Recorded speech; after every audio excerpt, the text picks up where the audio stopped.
Selamat datang para penonton setiaku.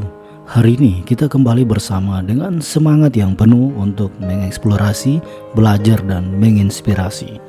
Channel ini bukan sekedar tempat untuk menonton, tetapi juga sebuah komunitas di mana kita saling memberi dukungan dan memotivasi satu sama lain. Bersama, mari kita menjelajahi peluang, menghadapi tantangan, dan meraih impian kita.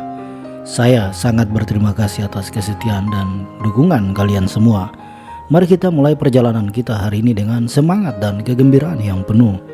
Terima kasih telah menjadi bagian dari channel ini. Dan mari kita terus tumbuh bersama menuju masa depan yang lebih cerah. Nah, film kali ini berkisah tentang seorang pria muda bernama Akyang.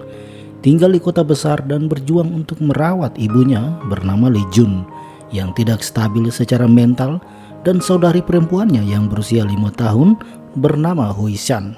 Suatu waktu, sebuah mobil yang melaju kencang menewaskan Hui Shan dalam sebuah kecelakaan. Akyang sangat ingin mengambil jenazah saudari perempuannya. Sayangnya, dia tidak bisa membuktikan hubungannya dengan Hui Shan karena Hui Shan tidak memiliki akta kelahiran atau tidak pernah terdaftar saat lahir. Ibu Akyang, Lee Jun, tidak bisa membantu mengingat kondisinya. Akyang terpaksa menghadapi kesulitan ini sendirian. Lalu bagaimana kisahnya? Tetap di sini.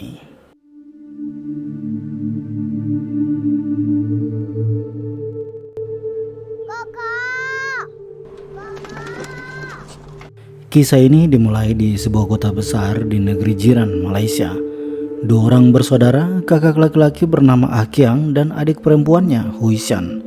Akyang terlihat memanjat sebuah tempat penampungan air, di mana penampungan air itu merupakan tampungan penyuplai air untuk seluruh kota mereka.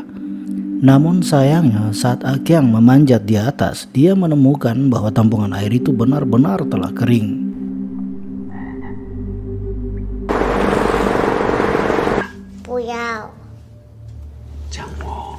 Akibat hal itu, Akyang dan Hui Shan harus mencari air di tempat lain, di mana mereka bersembunyi di kamar mandi umum agar mencuri sedikit air dari sana untuk kebutuhan di rumah. Mami. Akyang juga merawat ibunya Lee Jun yang mengalami gangguan mental. Meskipun kondisi Lee Jun seperti ini, Lee Jun sangat mengenal kedua anaknya. Lalu di momen makan bersama, Akyang menyiapkan makanan di meja makan, dan terlihat telur merah diberikan pada Hui Shan. Ketika Hui Shan bertanya mengapa telurnya dibuat merah, Akyang menjelaskan bahwa telur itu untuk merayakan hari ulang tahun Hui Shan. Lee Jun mendengar itu menjadi kecewa terhadap Akyang karena menurutnya Akyang tidak memberitahunya jika hari ini Hui Shan berulang tahun. Lee Jun kemudian pergi ke kotak penyimpanannya dan mengambil sebuah amplop merah lalu menyerahkan pada Hui Shan sebagai hadiah ulang tahunnya. Malam itu, Akyang dan Hui Shan keluar rumah untuk membuang sampah dan berpapasan dengan seorang wanita, Suster Chuan. Suster Chuan tampak menaruh hati juga untuk Akyang, namun Akyang lebih fokus terhadap keluarganya. Akyang juga memiliki dua orang teman, Bao dan Fei. Aktivitas mereka seringkali di malam hari memeriksa mobil yang terparkir di pinggir jalan dan berencana untuk mencuri mobil tersebut. Setelah memeriksa beberapa mobil, mereka pergi ke warung makan, dan di sana Bao dan Fei baru sadar jika Hui Shan berulang tahun. Jadi mereka pergi ke toko kue untuk membeli kue coklat untuk Hui Shan. Lalu dalam perjalanan pulang, kegembiraan mereka untuk merayakan hari ulang tahun Hui Shan tampak begitu bahagia. Dan saat mereka berpisah jalur, Hui Shan memberitahu Akyang jika dia ketinggalan bonekanya di toko roti. Hal itu menjadi perdebatan kecil membuat Akyang tidak berkonsentrasi memperhatikan kendaraan yang melintas, mengakibatkan mereka ditabrak mobil yang melintas dengan sangat cepat. Setelah kecelakaan itu, petugas kepolisian mendatangi Lee Jun dan membawanya ke rumah sakit untuk melihat kondisi Akyang. Keesokan harinya, Akyang terbangun dari sadar dan melihat ibunya duduk di hadapannya. Akyang mencoba bertanya tentang di mana Hui Shan. Karena tidak mendapat jawaban ibunya, Akyang berjalan ke petugas rumah sakit dan menanyakan di mana Hui Shan. Setelah diperiksa data Hui Shan, ternyata Hui Shan telah meninggal semalam. Akyang meminta petugas agar dia bisa melihat adiknya. Namun petugas itu menolak permintaan Akyang dan meminta Akyang membawa akta kelahiran Hui Shan. Karena tidak bisa menunjukkan akta kelahiran, Akyang akhirnya pulang dengan rasa kecewa bersama ibunya. Lalu sampai di rumah, Akyang mencoba menuntut ibunya agar mengeluarkan akta kelahiran Huisan. Namun upaya itu membuat keduanya bertengkar karena ibunya belum pernah membuat akta kelahiran Huisan. Beberapa hari kemudian, Akyang pergi ke lokasi kecelakaan dan menemukan sepeda motornya dan berusaha menanyakan warga sekitar tentang apakah melihat penabrak malam itu. Tapi Akyang tidak mendapatkan jawabannya. Sementara di rumah, Lee Jun yang terbangun mendengar keramaian warga mengantri air dari bantuan pemerintah. Lee Jun malahan diam-diam keluar mengambil air dari tetangganya yang telah mereka bersusah payah mengantrinya. Malam itu Akyang berusaha masuk ke rumah sakit untuk mengambil jenazah adiknya. Namun upayanya dihentikan petugas yang menemukan Akyang di sana. Akyang dengan sangat kecewa pergi tapi merusak fasilitas rumah sakit.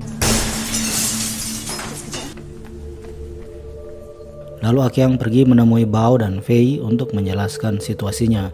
Dan kedua sahabat itu memberikan solusi agar mereka pergi menemui seorang teman bernama Sang untuk mendapatkan bantuannya memalsukan berkas Huisan. Setelah menemui Sang merekomendasikan mereka pergi menemui toko percetakan. Tapi ketika sampai di sana, pemilik toko itu meminta bayaran yang cukup besar. Karena tidak memiliki uang yang cukup, Akyang akhirnya pergi untuk berusaha mencari uang. Namun beberapa upaya yang dia lakukan tampak tidak berhasil. Lalu saat kembali ke rumah, Akyang menemukan beberapa warga yang ribut di depan pintu rumahnya, sedang menuntut ibunya atas kehilangan air mereka. Kemudian Akyang mengambil kotak uang yang dimiliki ibunya. Walaupun sempat ditentang ibunya, Akyang berusaha menjelaskan bahwa dia membutuhkan uang untuk membuat akta kelahiran Huisan agar mengeluarkan jasad Huisan dari rumah sakit. Malam itu sebagai seorang ibu, walaupun dengan kondisi psikisnya, Lee Jun dengan semangat penuh kerinduan pergi ke mesin jahitnya menjahit pakaian untuk putrinya. Sementara Akyang di jalan raya melihat mobil melintas di depannya yang dia curigai malam itu menabrak dia dan Huisan. Lalu Akyang berusaha mengikuti mobil tersebut yang sedang parkir di pinggiran toko. Marah, Akyang memukul mobil dengan keras dan kejadian itu membuat polisi menghentikannya dan menangkapnya.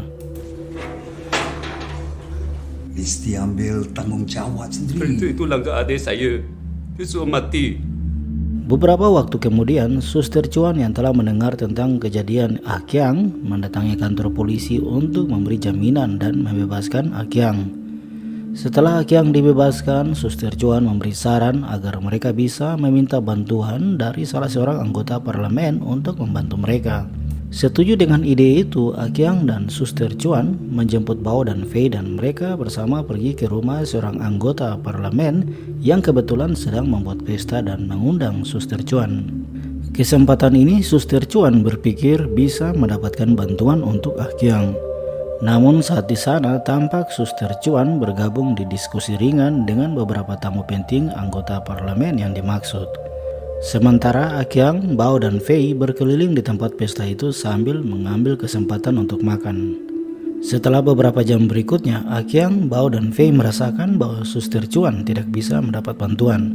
Mereka bertiga sepakat untuk pergi. Dalam perjalanan, saat melihat banyak mobil yang parkir, mereka akhirnya mencuri salah satu mobil dan kabur dari sana. Dalam perjalanan mobil, Bao berkomunikasi dengan seorang pembeli mobil dengan maksud menjual mobil tersebut agar membayar akta kelahiran Huisan. Karena terlalu bersemangat, tiba-tiba mobil mereka menabrak seorang pengendara motor yang melintas di depan mereka.